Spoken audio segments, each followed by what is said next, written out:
Bom dia, pessoal, tudo bem? Galera, como a gente tinha conversado, né? Eu vou fazer para vocês aquelas aulas que ficaram faltando, né? Que a gente foi conversando na última live. E hoje eu vou fazer duas aulas, né? Essa aqui vai ser sobre o Outro Pé da Sereia, né? Um trecho sobre o Outro Pé da Sereia, que é uma obra do Mia Couto. Eu vou falar um pouco sobre isso. E o outro vídeo, talvez seja um pouco mais rápido que esse, ou talvez mais demorado que esse, vai ser sobre a canção do exílio e intertextualidade. São dois vídeos para suprir aí, né, a semana de feriado que nós vamos ter, né? Bom, galera, é o seguinte. Falar de Mia Couto, né, eu vou ler um trecho aqui de um texto dele, que eu espero que vocês leiam antes, né? Então, se você não leu o texto, página 17 e 18, né? Leia o texto, eu vou ler, vou conversar um pouco sobre ele, mas é legal você ler antes. Eu tenho algumas obras do Mia Couto, eu tinha uma, mas aquela velha mania de eu emprestar e não devolverem. Eu tenho aqui alguns livros dele.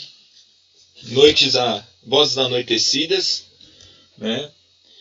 Aquela minha brincadeira de Deus te abençoe, né? Abençoar e sonhar não é meu, né? É dele, né? É um neologismo dele.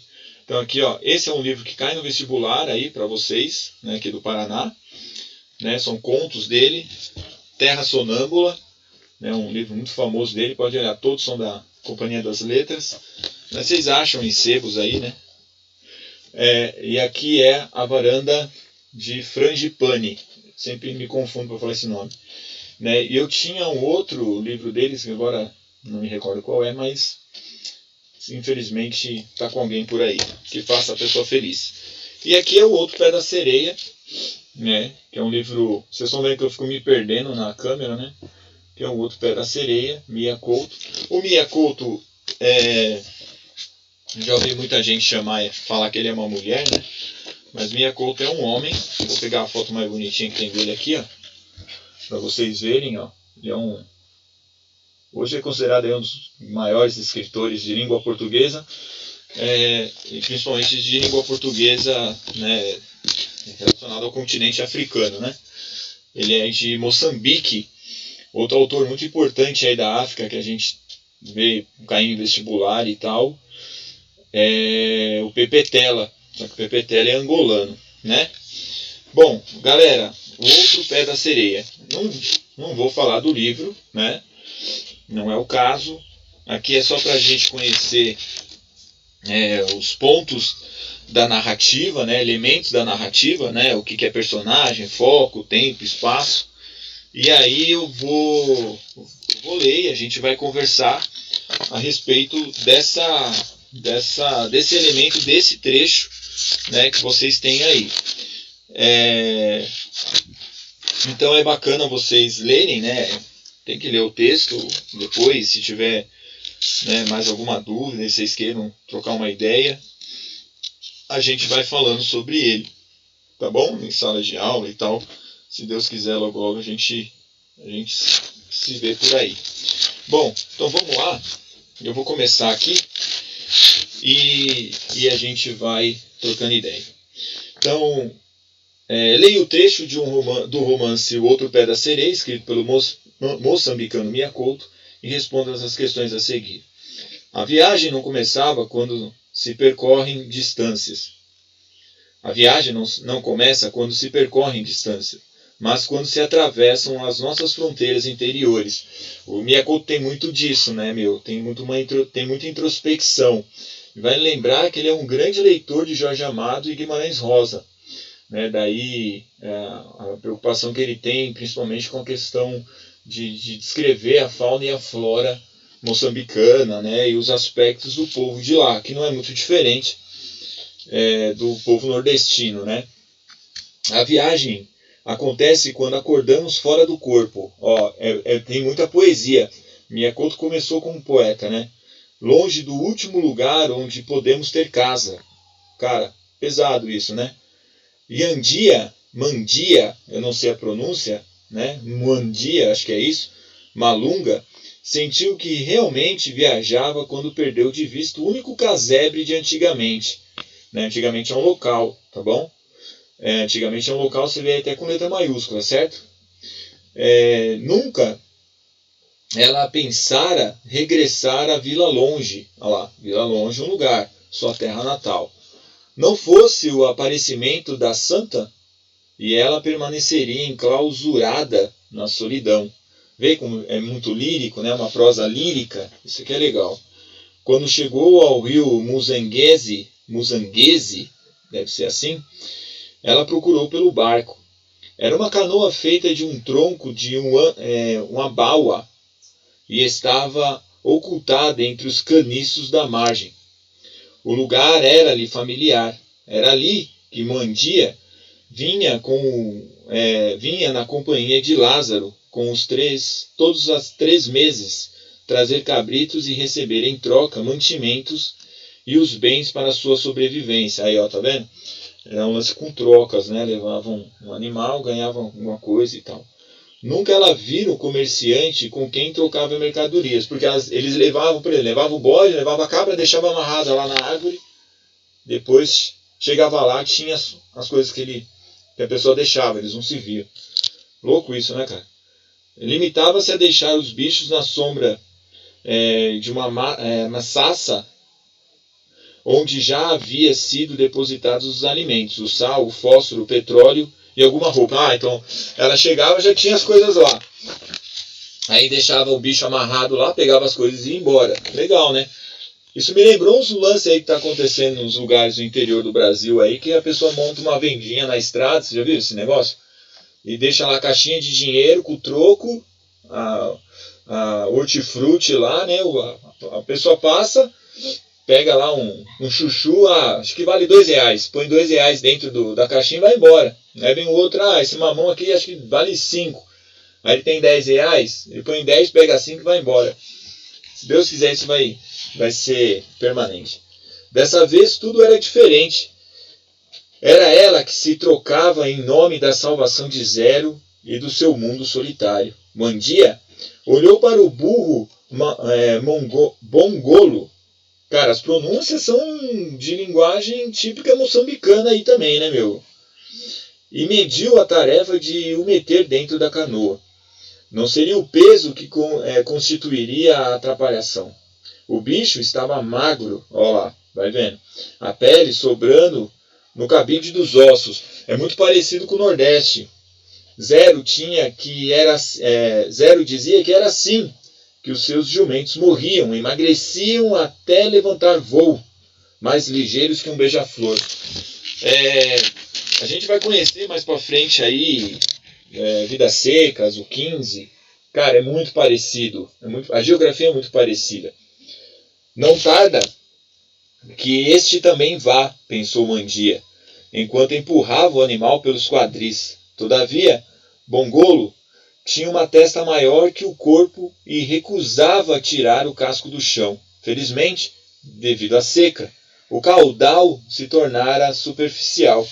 O jumento atravessou a preguiçosa corrente, caminhando ao longo da canoa, sem tirar os olhos de Mandia. Sobre o seu lombo, Nossa Senhora balançava e parecia que um sorriso lhe aflorava o esculpido rosto. Junto dela se equilibrava o baú dos manuscritos. Chegada à outra margem, a mulher encheu o peito medindo forças com o horizonte. Olha que bonito, cara.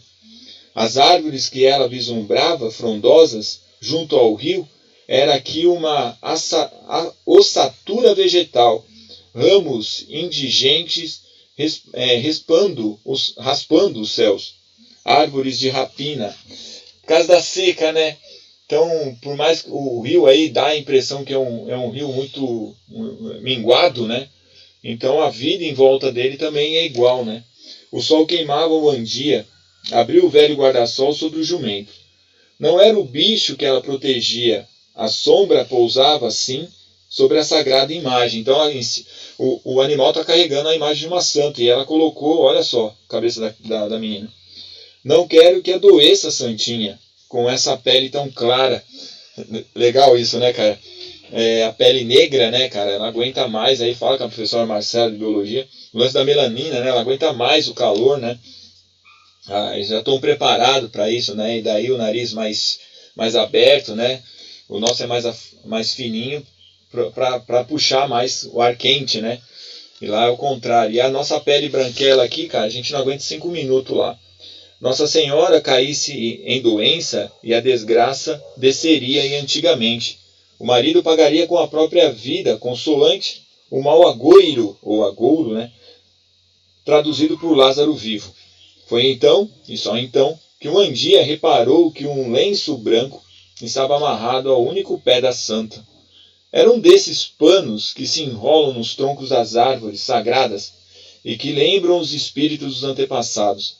Ainda lhe ocorreu desamarrar o lenço, devolvendo a pureza cristã do ícone. Cara, que paulada é essa? Aí ele tá misturando uma parada meio de sincretismo aí, né? Porque um ídolo católico, né? Uma imagem católica, um ícone católico, com um lenço amarrado de um tipo de tradição africana ao pé da santa, cara. Então, opa, tá vendo? Vamos misturar as paradas. Mas uma dor lhe prendeu o braço e paralisou sua intenção. O burro fitou a mulher, fremiu as narinas e desceu as orelhas. Parecia pedir-lhe uma pausa, um brevíssimo repouso. O Andia não condescendeu e deu ordem para reiniciar a marcha solar. Cada passo pesado como pedra que se rasgasse do chão. A mulher sentia o soprar das ventas do jumento como uma compassada acusação nas suas costas. Não me chateie, burrito. Não me venha amolecer o coração. Não quer parar, né? Não era insensibilidade. O Andia sabia que o burro a si mesmo se bastava. Os olhos dele, tão cheios de água, davam-lhe a sombra de que carecia, e as borboletas sedentas continuavam bebendo nos seus olhos. O Andia Malunga prosseguia por atalhos virgens, as pegadas sendo engolidas pela mobilidade das areias soltas. Tá vendo? Muito seco, né? Era isso que ela requeria da caminhada. Fazer com que o passado emudecesse, sem eco nem rastro. Apagar as horas e os dias, apagar as cicatrizes do passado. Cara, é minha culto. Não tem muito o que falar, né? Um cara, nem vou ler premiação. Tem gente que se apega a esse lance, o escritor ganhou prêmio, né? A literatura ganhar prêmio não quer dizer nada, né? No caso dele sim, mas isso não quer dizer nada. Bom, de qualquer maneira, você tem um trecho aí dessa obra, né? O Outro Pé da Sereia, se você se interessou. Fica a dica aí para vocês comprarem nos sebos da vida. Deixa eu ver onde eu vou ficar. Aqui. Tá bom? Lembrando que aí é muito da linguística da língua portuguesa africana, né? Então tem muito do querer africano, então a leitura meio que entrava um pouco. Tá bom? Vamos lá então. Aí as perguntas são as seguintes. Eu vou ler as perguntas e depois, como eu já tenho isso pronto, eu vou conversando com vocês e comentando onde você vai anotar aí suas coisas. Quantos personagens há no trecho do romance lido? As figuras podem ser consideradas personagens? Quais as características do Andia? Aqui é sobre a personagem. Os caras conseguem vir com pergunta para estragar a beleza do texto, né? Podiam ter pedido para a gente fazer uma análise estrutural, né, do trecho.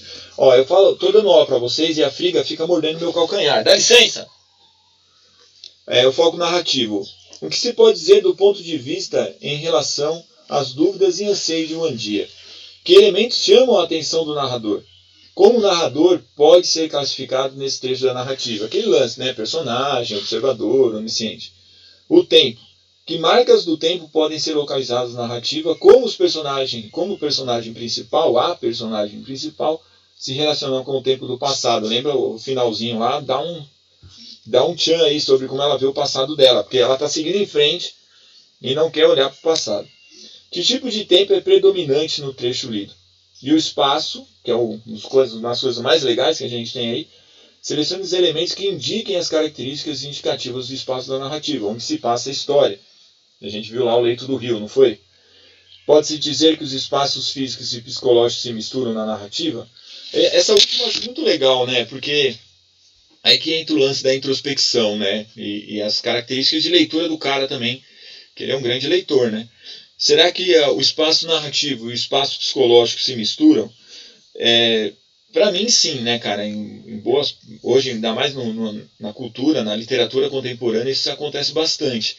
Né? Onde, por exemplo, você vê o descrever de um personagem, né, o psicológico de um personagem cozido, um personagem minguado, um personagem escasso, né, duro, né, frio.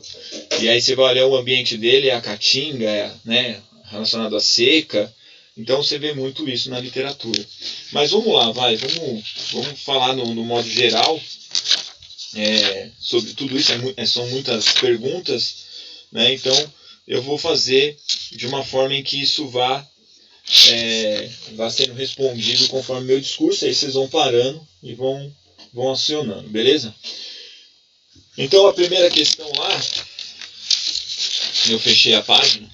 Então a primeira questão lá era sobre a personagem, né? Sobre o personagem do texto. Então vamos lá. Na A, tá bom?